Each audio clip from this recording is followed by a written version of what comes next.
Okay, let's do this fucking shit.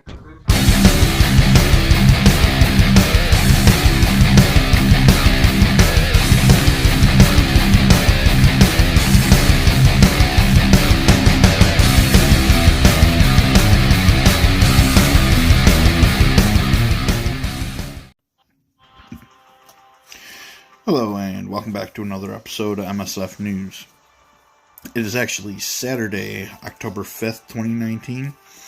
I recorded all this last night, and when I was getting ready to finalize it, I realized that I never turned the microphone on. So yeah, that was fun times. There's a couple things I wanted to talk about today, but what I'm going to start with is Agent Coulson finally coming to the game. Now, an Alliance member had posted a video from a creator, was kind of freaking out a little bit, saying that hardly anyone's going to unlock Coulson because you need to spend so much gold per day. It was like 2.5 million, because they were saying that the event was only going to be 20 days. And I don't know where they got that number, but, I told them, I said, hey, we have no idea how long this event's lasting. And look at the Captain Marvel milestone event. That was like a 3-month-long milestone. So, the milestones, yeah, they're a little stingy. You got the Alliance Battles milestone, which rewards 10 shards. And it's a week-long milestone. Then you have the solo battle milestone, which is a 2-day milestone and gives you 7 shards. But the big one is the gold milestone, which is a daily milestone, which can give you 10 shards. But again, you have spent quite a bit. So I went and I looked on the events yesterday, and sure enough, as you can see right here, 53 days left. So I think there is plenty of time to get Coulson. I really wouldn't worry about it all too much. Okay, now we have the Black Party came back yesterday, and it looks like they fixed the issue with the auto button for that. So, nice little convenience given back to us. Okay, now, Marvel has also officially announced Ghost Rider coming to the game through a Halloween-themed event. Okay, the Highway to Halloween.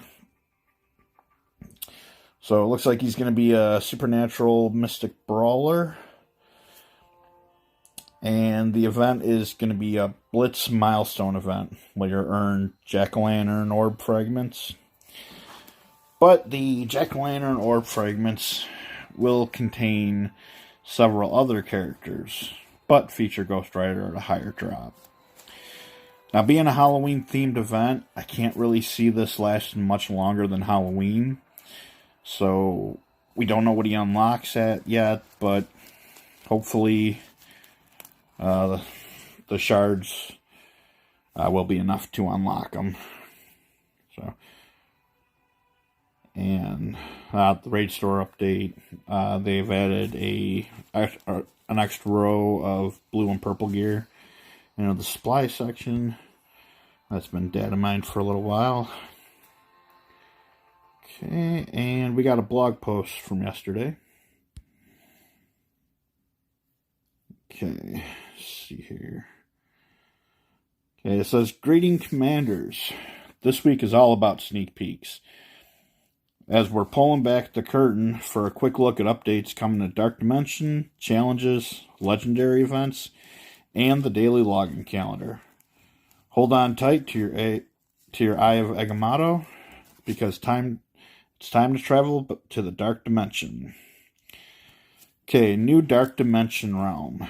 The Dark Dimension is undergoing an expansion and a new realm is coming to swallow up commanders. This new realm should only be entered by squads at level 45 and gear tier 14. We'll have more information on future blogs, but start preparing now. Now, with the Dark Dimension, you had Enter the Darkness, which completing gave you a 5-star Ultron. And then you had Fear the Darkness, which you needed gear tier 13 for. And upon completing that, you got the last 2 stars for Ultron. So it makes me wonder what this new realm is going to be. And are they finally introducing red stars for Ultron? That'd be nice. See, changes coming to the challenges. Also arriving hot on the heels of level 75 and gear tier 14. Updates are and new challenge tiers. These new tiers will pose an increased difficulty to provide bigger rewards upon completion. We'll have all the tier and reward details when we get closer to the release, so be on the lookout.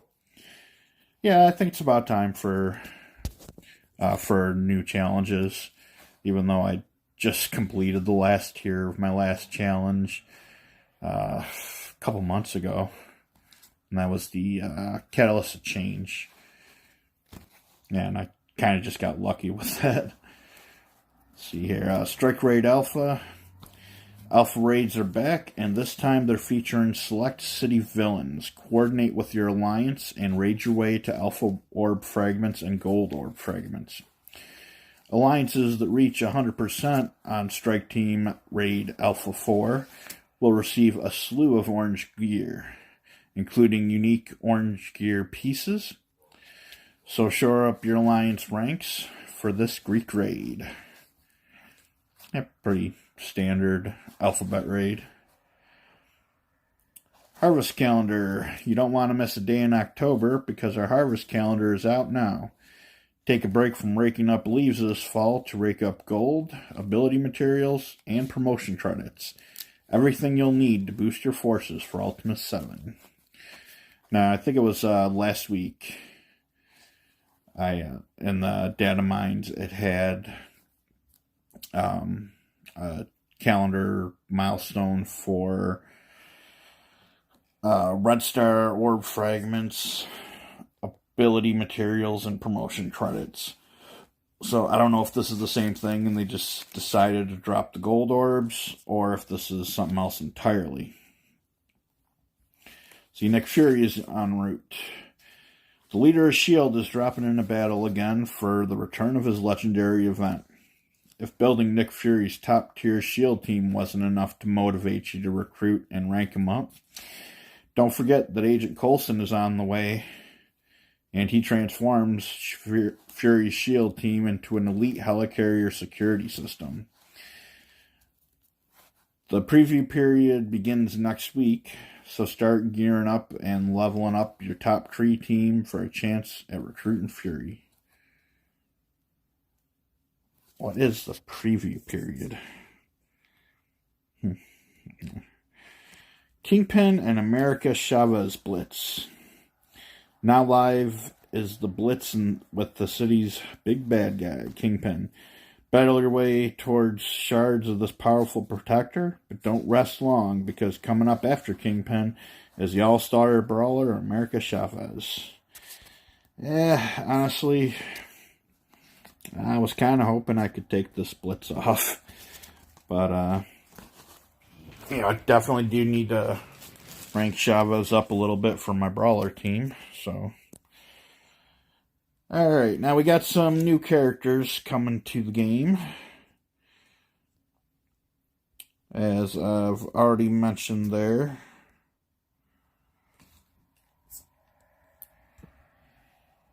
Ghost Rider has been confirmed both on right here on their official channel. So, and if you look in the background of this, you can also see Elsa Bloodstone in there. So, definitely say she's confirmed at this point as well. See, after making a deal with Mephisto, motorcycle stuntman Johnny Blaze became the feared Ghost Rider, a spirit of vengeance, who relentlessly hunts down the souls of evildoers. Marvel Strike Force brings Ghost Rider into the fight against Ultimus, a Kree warlord bent on conquering dimensions across the multiverse. With burning hellfire and a revved-up hell cycle, Ghost Rider scorches onto the scene to bring Ultimus to fiery justice. Love those animations. The Spirit of Vengeance brings together a mystical team consisting of Elsa Bloodstone, Doctor Strange, Baron Mordo, and Scarlet Witch. Ghost Rider's signature move is the Penance Stare, a demonic gaze that forces foes to bear the pain of all their sins. The more wicked the opponent, the greater the price to pay. In Marvel Strike Force, the Penance Stare decimates a single target and heals Ghost Rider, dealing more damage when Ghost Rider's allies fall in battle. With the flames of Zarthos coursing through his veins, Ghost Rider carries an arsenal of weapons to rain down fire and brimstone, whip enemies with red-hot chains, blast them with searing hellfire, and ram through the hordes with his hell cycle. Pair Ghost Rider up with supernatural and mystic allies for battle bonuses like extra health and focus. As the Spirit of Vengeance, avenge fallen allies by attacking the enemy who dealt the final blow. Additionally, take revenge on enemies who take down Ghost Rider by granting ability energy to all supernatural allies. Punish the souls of the wicked with Ghost Rider in Marvel Strike Force. So, when he dies, he grants ability energy to supernatural allies. So, it makes me wonder if that whole team is going to get supernatural. Because, as it would stand right now, the only one I could see being supernatural would be Elsa Bloodstone.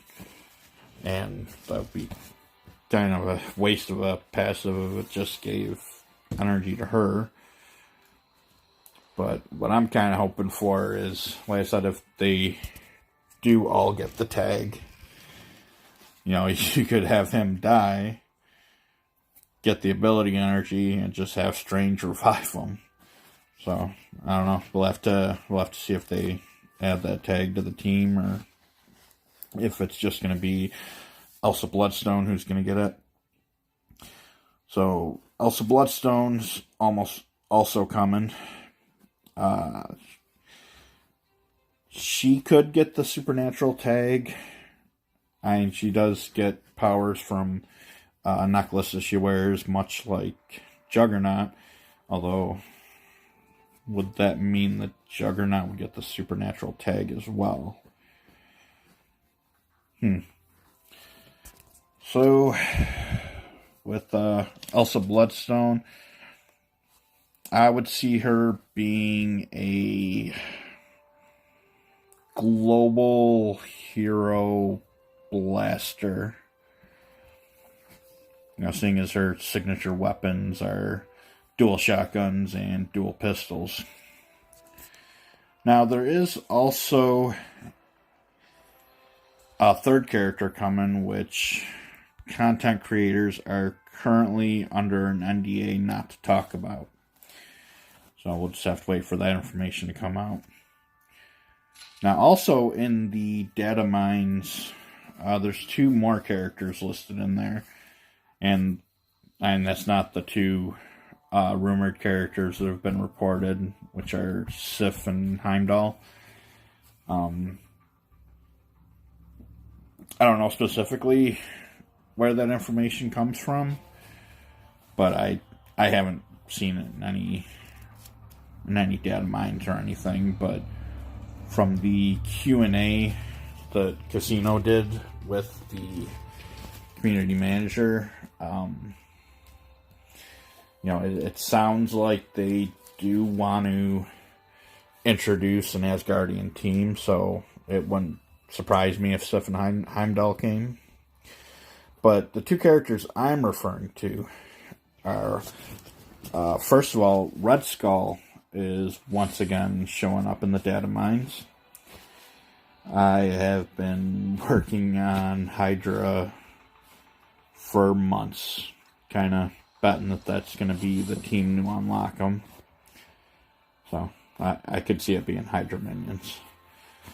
And also in there is Strife. And if you don't know who Strife is, he is the clone of Cable. So he has all his powers. But Strife was actually raised by Apocalypse in the future. What happened was he was the son of Cyclops and a clone of Jean Grey by the name of Madeline Pryor. And at a young age, he got infected with the techno-organic virus. It is a virus that over time converts your entire body to machinery, which is why Cable has that cybernetic arm and like half of his chest. So now a woman had come back from the future, claiming that they could cure the techno-organic virus in the future, but Cyclops and Madeline Pryor would never be able to see him again. So they had agreed that, it'd be a chance for him to be cured and, actually have a life. So they decided to allow her to take him to the future to cure him. Now this woman that took him actually ended up being Hope Summers, which is Cable's half-sister. And she was part of a resistance group against Apocalypse. And the reason she really wanted Cable was he was actually prophesized to be the person that would defeat Apocalypse once and for all. So they did attempt to cure the techno-organic virus and failed. Then they were attacked by Apocalypse's forces before that, they decided that if they couldn't cure him, they would clone him. Because the clone obviously would not be affected with the virus. Now, shortly after that, they were attacked by Apocalypse's forces, who took the clone and presented them to Apocalypse. Now, Apocalypse, being as powerful as he is, over time, it just completely destroys his body. So, as they showed in the X-Men Apocalypse movie, that he does, swap bodies from time to time. And with Strife, he was like, the original mutant that he was cloned from was strong enough to withstand the techno-organic virus, so he'd make a damn good host. So he then goes on to raise Apocalypse, like his own son, leading him to grow up to be a supervillain. Now, he is an exact clone of Cable, so he has all of Cable's powers, including the telepathy and telekinesis, which you really don't see Cable use very often, because he is using 99% of that power to hold the techno-organic virus at bay. But Strife, not being infected with the techno-organic virus, doesn't have those limitations. So I would say he would be a villain cosmic mutant controller. And if they wanted to get real crazy, they could give him the Mutant Liberation Front tag, because that is the terrorist organization that he founded. And, there are several other mutant villains that were part of that team. Most notably be Russell Collins, which, if you saw Deadpool 2, that was the kid that Cable went back in time to kill. Although in the comics, he's thin and blonde, and in the movie, he's not and not. So I don't know why they chose to go that way with it, but whatever. So I would definitely be excited to see Strife come in. So I hope he gets some kind of an announcement soon. Okay, now, as far as the event calendar, it looks like the only really major change we had to it is that everything has been pushed ahead a week. And Invisible Woman, for some reason, wasn't on that list. I'm sure that was just some kind of an oversight. So what I did with her event is I just moved it up a week from what it previously was. So we got the Nick Fury event starting on the 8th. Magneto coming on the 22nd. Star-Lord November 5th. Shuri the 19th.